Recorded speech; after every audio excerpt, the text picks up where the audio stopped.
अंगार और फंतना होते जगत में तो कौन करता बेड़ा पार। तो ज्ञान भक्ति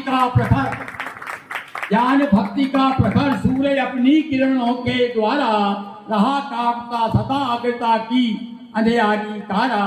और किंतु जब कभी अंधकार ने अपना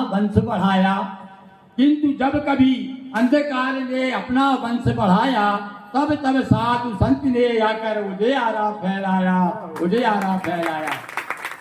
तो इसी श्रृंखला में रेवा तक दादा श्री ने पाली और श्री जितेंद्रानंद नाम से जीवन ज्योत उजाली। स्वामी रामानंद गिरी के शिष्य छोड़ नेपाल।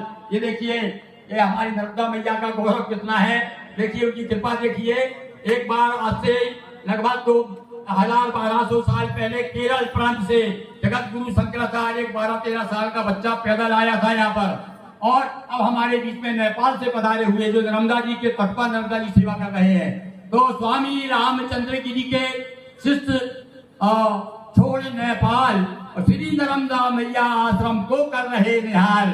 आपके वहां पर अंडिया घाट है नर्मदा जी के तट पर, उसके दोनों तटों पर आपके आश्रम है। और आप कितने निष्प्रह हैं कि आप कहते हैं गुरु जी केवल मैया जी के आश्रय हमारा। तो इसलिए नाम रखा है श्री नर्मदा मैया आश्रम को कर रहे निहाल।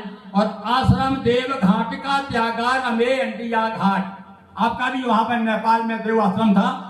वहां से आप देखिए नर्मदा जी की ऐसी कृपा हुई कि आप यहाँ पर हम लोगों को लाभान्वित कर रहे हैं कि आश्रम देव घाट का त्यागा रहे अंडिया घाट। और दोनों तट पर आप विराजे धर्मराज सम्राट।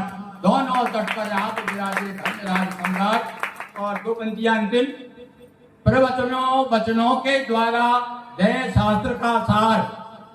आप विशेष रूप से शास्त्र के बड़े ज्ञाता हैं। आपने हम लोगों के नाम ही नहीं सुना। 6 शास्त्र होते हैं 18 पुराण 4 वेद और कितने तो हमारे ग्रंथ हैं। तो शास्त्रों के आप बड़े ज्ञाता हैं। तो मैंने कहा कि प्रवचनों के द्वारा देय शास्त्र का सार और शास्त्र सुमन मानद उपाधि परिषद की हो स्वीकार। आपको परिषद की ओर से शास्त्र सुमन की उपाधि से हम विभूत कर रहे हैं।